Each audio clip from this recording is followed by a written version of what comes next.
Terima kasih Anda masih bersama kami. Bagi Anda yang baru saja bergabung, kami hadirkan kembali 3 berita utama hari ini.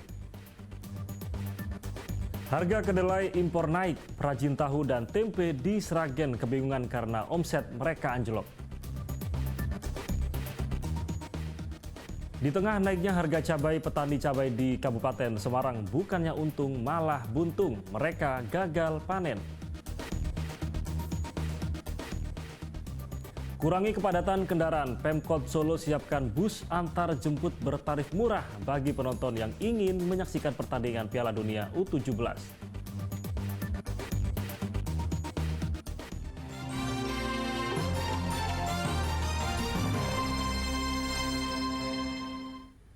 Ya, petani di Desa Sidomukti, Kabupaten Semarang gagal panen akibat cuaca ekstrim.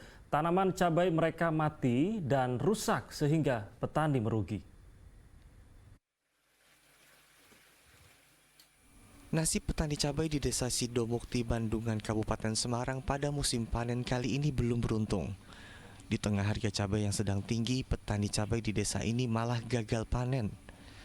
Salah satu petani cabai yang kecewa yaitu Antoni Cahyono. Batang tanaman dan cabai rawit merah miliknya mati dan mengering sebelum masa panen. Hal itu terjadi karena faktor cuaca ekstrim sehingga tanaman Antoni kekurangan air. Selain faktor cuaca, serangan penyakit juga menjadi salah satu faktor gagal panen. Jika biasanya satu pohon cabai bisa menghasilkan 1 kilogram cabai, kini hasil panen berkurang. Alhasil petani cabai merugi. Efeknya busuk, terus daunnya pada menguning, kering, itu kan nanti pertumbuhan jadi nggak maksimal. Jadi petani terancam gagal panen itu? Gagal panen. Yang biasanya satu pohon itu bisa 1 kilo, 2 kilo, ini turun jadi 1,5 kilo, 9 on, 3 on gitu. Petani cabai di Bandungan hanya bisa berharap agar cuaca panas ekstrem segera berakhir, sehingga hasil panen cabai melimpah dan harga cabai di pasaran stabil. Yulianto melaporkan dari Kabupaten Semarang. Ya, sementara itu naiknya harga kedelai impor membuat perajin tahu dan tempe di Sragen kelimpungan. Sebab para perajin harus mengurangi jumlah produksi tahu dan tempe sehingga omset mereka menurun hingga 50%.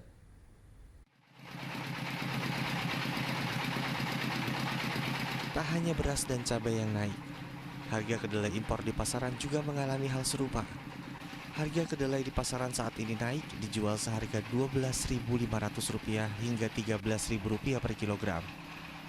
Padahal sebelumnya kedelai impor hanya dijual seharga Rp10.500 hingga Rp11.000 per kilogram. Harga kedelai impor yang naik sejak 3 pekan lalu berpengaruh terhadap perajin tahu dan tempe di Sragen. Mereka harus memutar otak agar produksi tahu dan tempe mereka tetap berjalan. Mau tak mau perajin tahu tempe mengurangi jumlah produksi yang menyebabkan omset mereka menurun. Perajin tahu dan tempe memilih bahan baku kedelai impor karena kualitasnya lebih baik dari kedelai lokal. Saya itu kualitas impor itu bagus, tahu bisa biasanya saringnya itu banyak kalau impor itu. Kalau lokal itu ya gimana ya, banyak kotorannya gitu. Kalau kenaikan kedelai ini ya kurang lebih menurun ya 50%-an. Penghasilan menurun. Berapa persen dari biasanya? Kurang lebih 50%. Selain mengurangi jumlah produksi, perajin tahu dan tempe juga mengurangi ukuran produknya. Mereka kini berharap pemerintah turun tangan mengendalikan harga kedelai impor.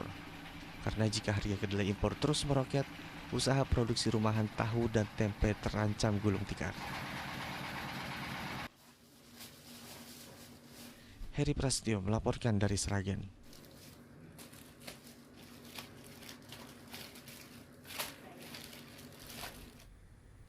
Karena tidak kuat melewati jalan menanjak, sebuah truk kontainer terguling di Jalan Raya Solo Semarang. Tidak ada korban jiwa, namun kecelakaan mengakibatkan arus lalu lintas macet total karena truk melintang di tengah jalan. Baru Baru saja terjadi, saudara, itu sopirnya baru turun jembatan. Karena tidak kuat menanjak dan beban terlalu berat, truk kontainer ini terbalik di Jalan Raya Solo Semarang di Desa Sinan, Kecamatan Bawen, Kabupaten Semarang, Rabu sore. Bahkan badan kontainer terlepas dari rangka truk.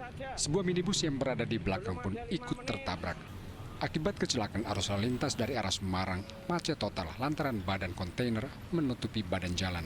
Kecelakaan diduga karena beban muatan terlalu berat sehingga tidak kuat menanjak. Beban muatan yang terlalu berat, pas tanjakan kira-kira itu mobilnya nggak kuat, jadinya langsung terguling. Kira-kira seperti itu. Tadi sempat mengalami kemacetan, Mas ya? Ya, kira-kira hampir 1 jaman, Pak. Kira-kira. Terus tadi proses evakuasi kepala truk gimana, Mas? Itu tadi sudah dievakuasi pakai mobil derek. Polisi mengevakuasi bangkai truk ke kantor Satlantas Kepolisian Resor Semarang untuk penyelidikan lanjutan.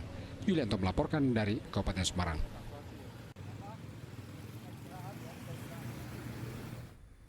Sementara itu petugas Damkar Klaten mengevakuasi seekor kambing yang tercebur ke dalam sumur sedalam 8 meter di Desa Malangjiwan.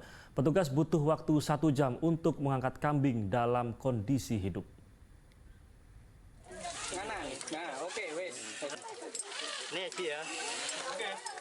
Setelah berjuang selama 1 jam, tim SAR dan relawan akhirnya bisa mengangkat kambing dari sumur dengan kedalaman 8 meter di Desa Malangjiwa, Kecamatan Kebonarum, Klaten, Rabu malam. Petugas menggunakan teknik vertical rescue untuk mengevakuasi kambing dalam kondisi selamat. Hitung itu jumlahnya kurang 1. Ternyata dicek di dalam sumur sudah ada kambingnya tersebut masuk di dalam sumur. Kedalaman sumur berapa Mas kira-kira? Kira-kira 8 meter.